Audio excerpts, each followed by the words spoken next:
So last month, my father called me on the phone at Fletcher, a dentist, someone who truly loved what he did. He called me on the phone. He lives in another state. And he said, Madeline, I can't take care of your mom anymore. He has been my mom's primary caregiver for many, many years, as she has been afflicted by hereditary ataxia. And she's gone from having trouble walking and talking to being in a wheelchair and needing help being fed and clothed and taken care of. And my dad has taken care of her all those years. He's been there. He's been the biggest support. He loved her very much and I cared for her. So he called me up on the phone and he said, Madeline, I can't take care of your mom anymore. So when I knew that he said that, I knew it was over and that he was dying and that it was time to move on. He had some health issues that were getting a little worse, and he just ignored them so that he could help my mom and her needs,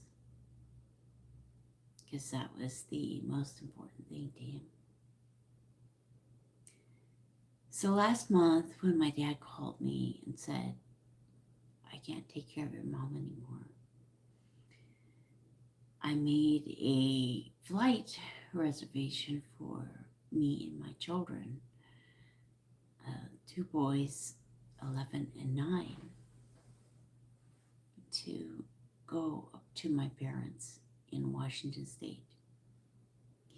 I live in Albuquerque.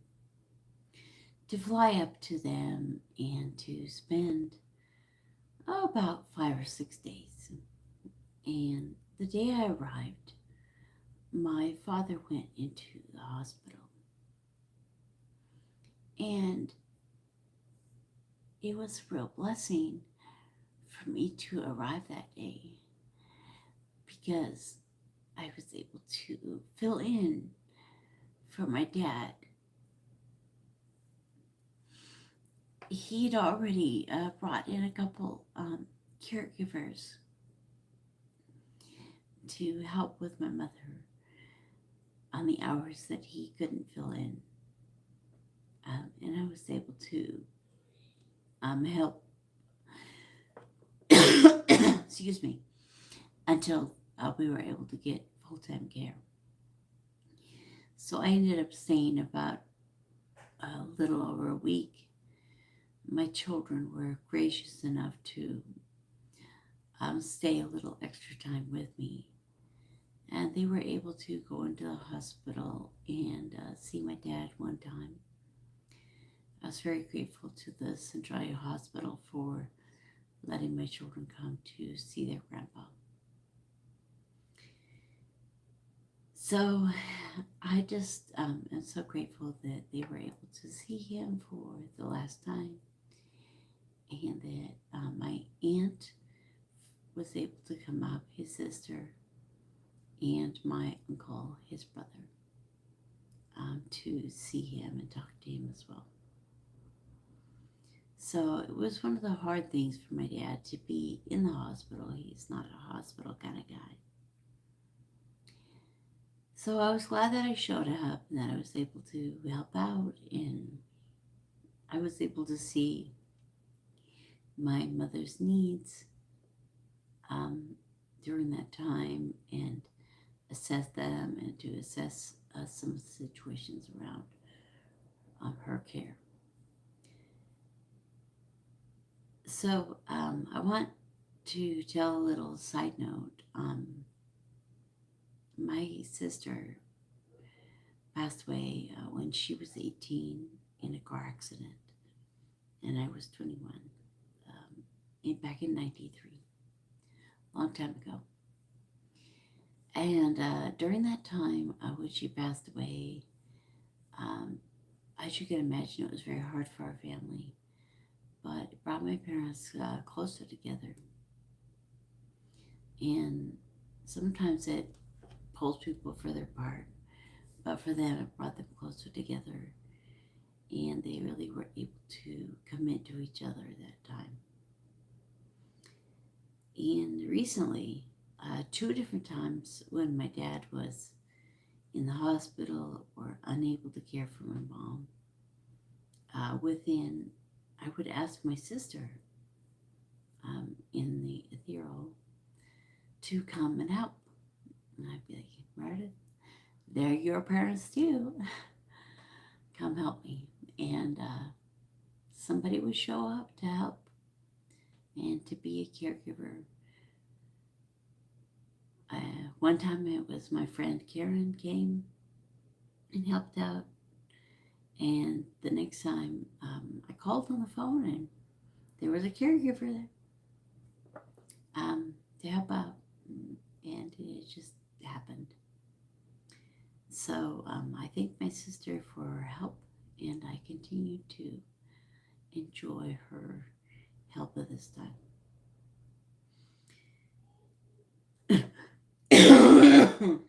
Sorry. I am getting over the after effects of the virus that everyone is not wanting to get from the pandemic. That's part of the story, but we'll talk about that later. So, my dad had called me and said, I can't take care of your mom anymore. I made the appointment to come up, and the day I arrived, he went to the hospital and didn't come back out. So while he was in the hospital, we realized that he'd had a fall and his brain had blood.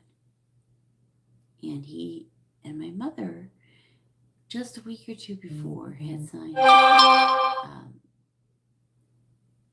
DNRs, do not resuscitate orders, that were very strict. And I appreciated that so much because I knew what my dad wanted and what decisions he'd made. And so, whatever decision I made, I always said to the doctor, how would that best work with his DNR? And so I was able to know what he needed.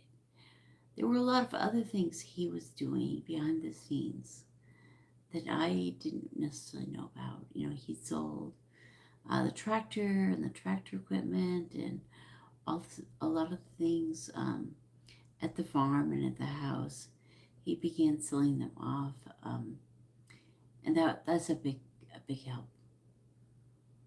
So to be receiving that money and to help my mom.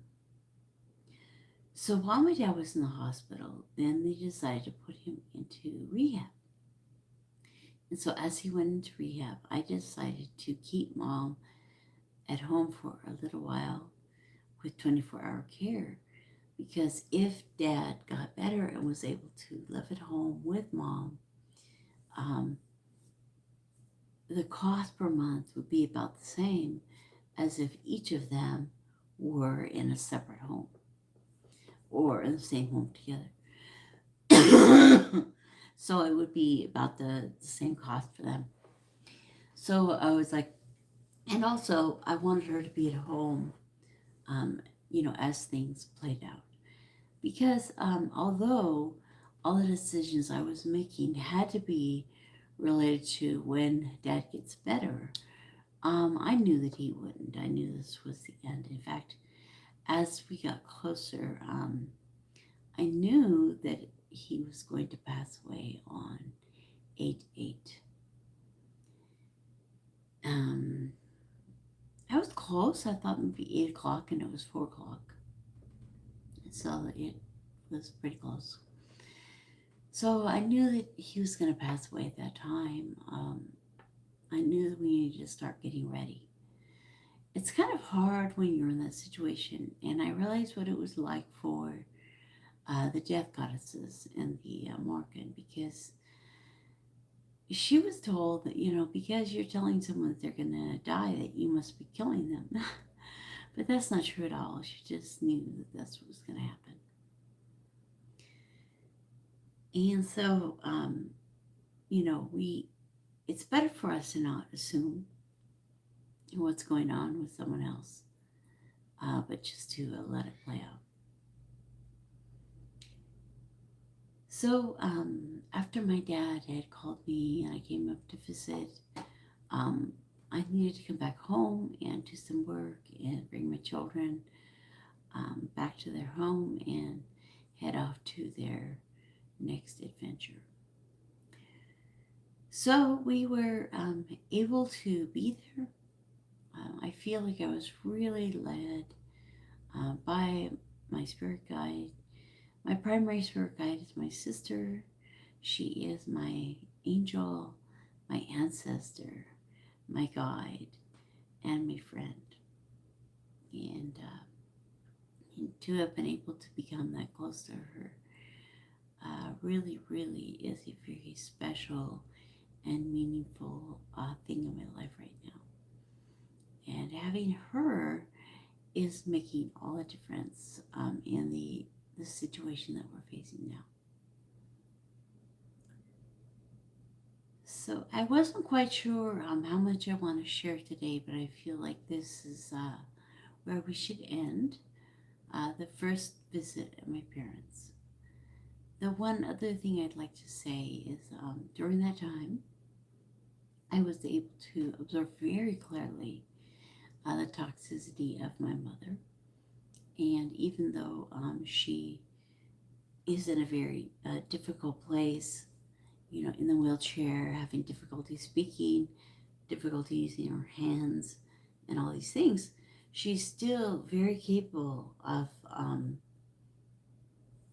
releasing her toxicity.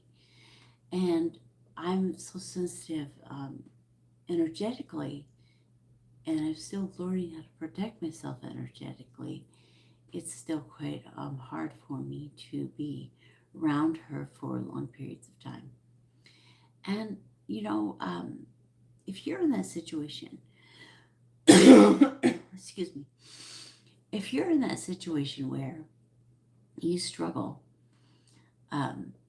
being around someone, whether it's your mother or father, whether it's a sister, brother, whether it's a child that's older, you're not still taking care of,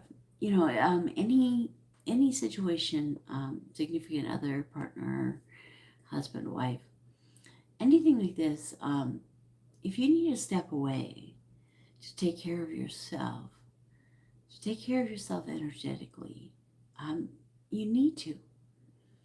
But in the end, we take care of ourselves in this lifetime. And the more we love ourselves, take care of ourselves, and accept ourselves for who we are, the more we're able to be that really good mother and friend, daughter, and companion. But only as we learn to connect with that true self-love are we able to give true love to others. So having my children at that the home where I grew up, we moved to that property that my parents live on when I was 5. So we have lived there for 45 years. So you can guess how old I am. Anyway, we have lived there for 45 years. We have. I remember I said it that way, even though I haven't lived there since I was 17, off and on. But it's like I graduated from high school early and left to go to college right away. I've never been someone who's homesick of the home that I grew up in. Anyway, so my family has been there since I was 5. And to have my children there with me in the home that my father built, spending time in that home together really, really was important. And just before that, I had talked about my story, about how my mother's religious quest and journey had affected my life. And I had done a 3-part series, which I have since put on YouTube here. You can go and watch it if you'd like. We watched it together. And after the first one, my children were like, "Can we see the second one? Can we see the third?" Excuse me. And so they got to know me in a new way. How religious abuse and needing to be accepted and using acceptance as a control tool can be very damaging. It really is the same as, getting those bruises, but it's bruises of the heart and bruises of the mind. And so however we end up having our bruises, we do need to be healed, and we need to go through the healing process, and we need to heal from the trauma in our lives. And as we do that, we can live that full life, that life of self-love and self-acceptance. And I feel like it goes together. The more you are learning the self-love, the more you are healing from the trauma. So the next phase for me was telling my story. And as I told my story and shared it with my children, they were really excited and impressed. So to be able to be there in that environment and to have them watch the video and learn more about their mother was a really beautiful thing. And also be able to be next to my sister's room, to be so close to her, where we used to lay there, and I would be in my room, she'd be in her room. And when she was in her room, she would tell me about movies she'd watched all the way from start to finish, because I didn't watch movies at that time. And so it was so much fun to get to hear the entire movie and everything that she really had enjoyed about it. She was a rebel. She'd get out and do stuff like that as soon as she got a car and her license.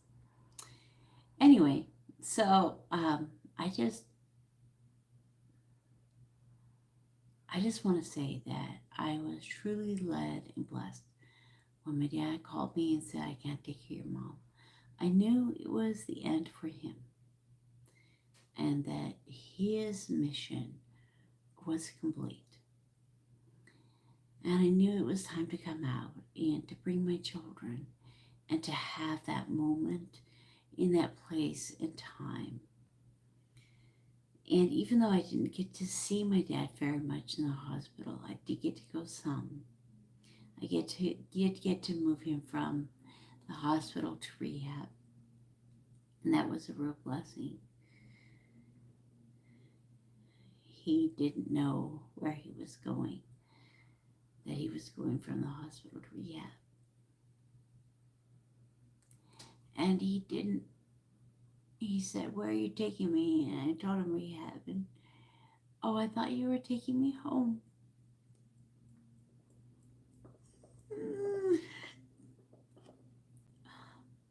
Okay, it's time to stop talking.